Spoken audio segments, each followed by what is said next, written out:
Hello there, thanks a lot for coming by PosterCentral.com's video blog today. I'm Pete Howard, and holy moly, right? The Beatles in 1962, less than a month after new drummer Ringo Starr joined their lineup. Wow. Operation Big Beat 5, and believe me, this is a genuine, original, authentic Liverpool, England concert poster printed before the show to sell tickets. Wow. So speaking of which, that's the most important issue with this poster. Let's just get something out of the way right away. I'm going to show you the very common reproduction here, but first I'd like you to notice all the orange toward the top of the poster, and then notice all the blue that is present throughout the poster. Well, here's the reproduction that I said is ubiquitous. It's just common everywhere, often mistaken for an original, especially with artificial aging, or maybe just truly left out, in bad conditions for years. But notice the complete absence of orange and blue. This thing is just yellow, green, and black now. And it's not made from the original plates. This was meticulously reconstructed. It was just fascinating for me to go through this side by side with the original and observe the attention paid to, all the little, quirks of the letters and everything. They really strove to get it exactly like the original. I'm not even accusing anybody of piracy or bad intentions, but of course people get hold of the bootleg and sometimes try to pass it off as an original with bad intentions. They finally did get sloppy toward the bottom, by the way, and a real telling one is that here on the boot it says 7 to 8:30. On the original poster it does say 7:30. And the ampersand after Liverpool is different on this repro than it is on the original. There are a couple of dots on the original and none here before the word from. They're right by my finger. And let's see, the lettering along the bottom here, this bottom line of ticket locations, is really thin on this boot, and it's much thicker on the original. Now, of course, who's to say some unscrupulous party won't, now generate another bootleg with all of those things corrected? Well, it could happen, but, as long as nobody has the original plates, and I'm sure they're long gone, then the bootlegs and repros should be detectable. Back here on the original, you'll notice it does say 7:30 here for the transport time, not 7. The ampersand after Liverpool is a little bit different. You've got those two dots before from, and even the positioning of the ticket box is different. And there's lots of other more subtle differences. As I said, it's fun to pick them out, but they are definitely there. And I've got photographs of a couple of other much more obvious bootlegs, which I'll show you later in this video, I think in part 2. So this original beauty, boy, what provenance, just fantastic that it has. It was from the collection of, or the belongings of, lead guitarist for Rory Storm and the Hurricanes, Mr. Ty Bryan.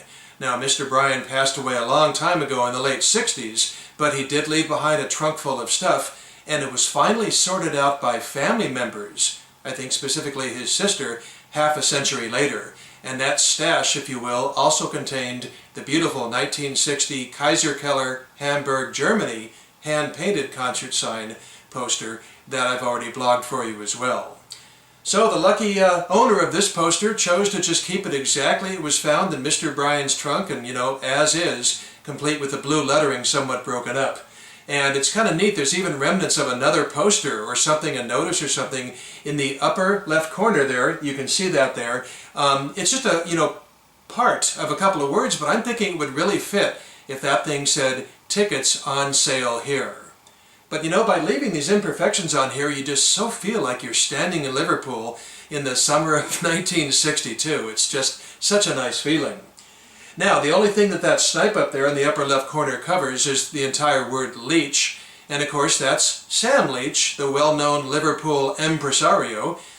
He was very involved with the Beatles and never managed them, but certainly promoted a lot of their shows. And he wrote a really neat book called The Birth of the Beatles.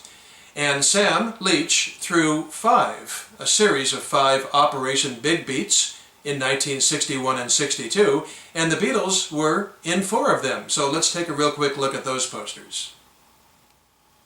So this is Operation Big Beat 1 from November of 1961. It really didn't have the number 1. You know how firsts are. They only start naming them, or I should say giving them numbers, retroactively. And you've probably seen this poster, it's a pretty famous image. Operation Big Beat Tower Ballroom in New Brighton.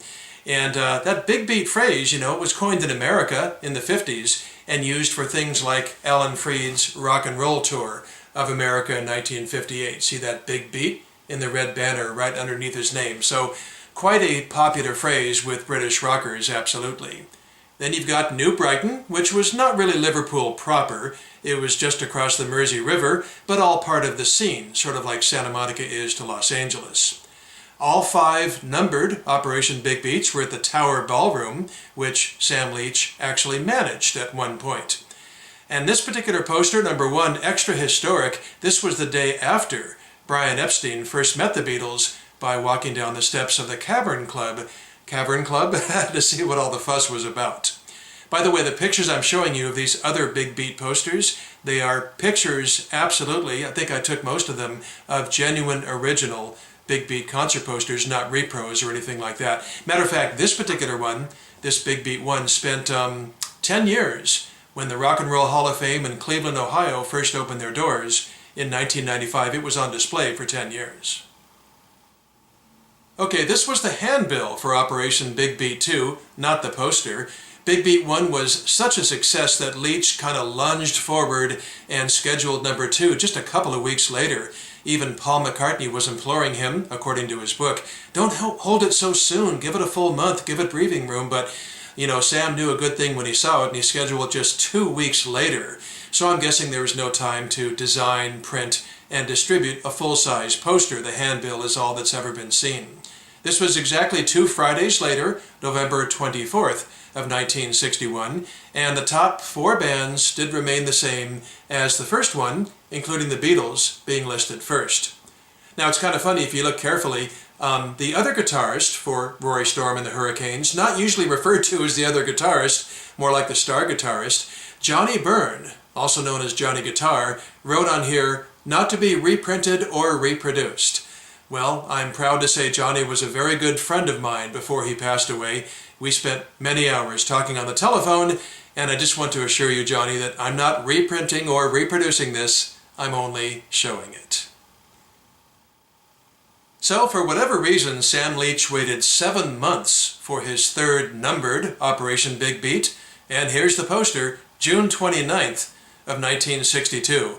So he went from 5 groups to 6 groups and now to 10 groups in a fabulous cavalcade of rock and twist. Starring Parlophone and EMI recording artists, whoa, the Beatles. That's right, they had just been signed this month to EMI Records. And a fun background thing about this particular poster, or this event, is that Sam Leach got married the night before, and the Beatles bought him, as a wedding gift, an electric toaster. But let us not scoff in the 21st century. That was a good gift, Sam says in his book. It was a classy gift. And the length of this event ran 5.5 hours. Now, Sam presented Big Beat 4 5 weeks later, sort of following Paul McCartney's advice perhaps, but for Big Beat 4, that was the one that the Beatles were not involved with. And that brings us back full circle to Big Beat 5. It was 6 weeks after Big Beat 4, and it came at the end of summer '62. So how come I'm showing you a picture instead of back to the original? Well, this is a photograph I took of another genuine original Big Beat 5, and I just want to show you something. Notice how the split fountain coloring, see how the coloring fades from yellow into green between the Beatles and Rory Storm and the Hurricanes. And notice on this genuine original, that color change comes between Rory Storm and the Hurricanes and Jerry and the Pacemakers. You know, just such is the nature of the so-called split fountain printing technique. Those background colors can, and sometimes do, move around a bit. And the same is true, by the way, with bootlegs. Okay, so that happily concludes part 1 of this video blog, and hope to see you for part 2, where I, discuss everything this poster says, what it means, and also show you a couple of more bootlegs. So see you then. Please tune in.